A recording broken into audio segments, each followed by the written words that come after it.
The Jing Pyraminx is a Pyraminx-like puzzle released by Shengshou in mid-2020.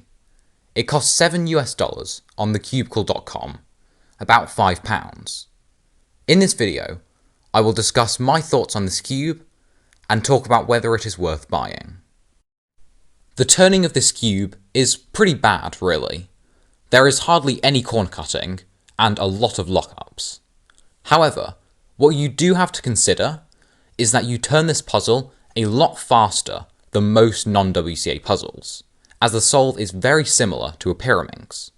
So when I say it's bad, some of that is that it only feels bad because I'm trying to speed solve it.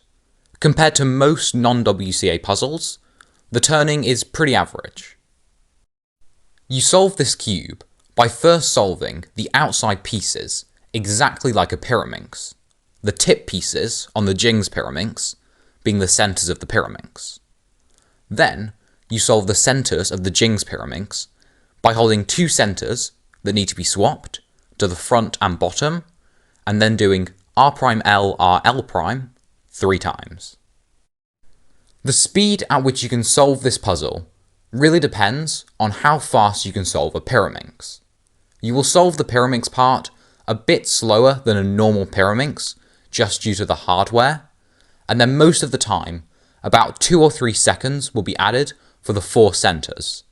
So for most people, this solve will be under 30 seconds, making it a short non-WCA solve. So the solve is quite simple, with just 2 steps really, and it can be done quite quickly. I can't really say the solve is interesting or unique, but it can be a good cube to just mindlessly solve if you want a break from the usual WCA puzzles. So, would I recommend this puzzle? For most people, no.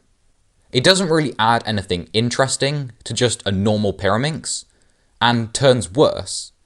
It is a cheap cube, but unless you really like Pyraminxes, you won't use this cube very much, and there are a lot of non-WCA puzzles for similar prices that do add a very unique aspect to the solve. However, if you do like Pyraminx quite a lot, you will probably solve this a good amount, and will enjoy having a cube that is very similar to a Pyraminx, but not quite like one. So this cube can be worth it for some people.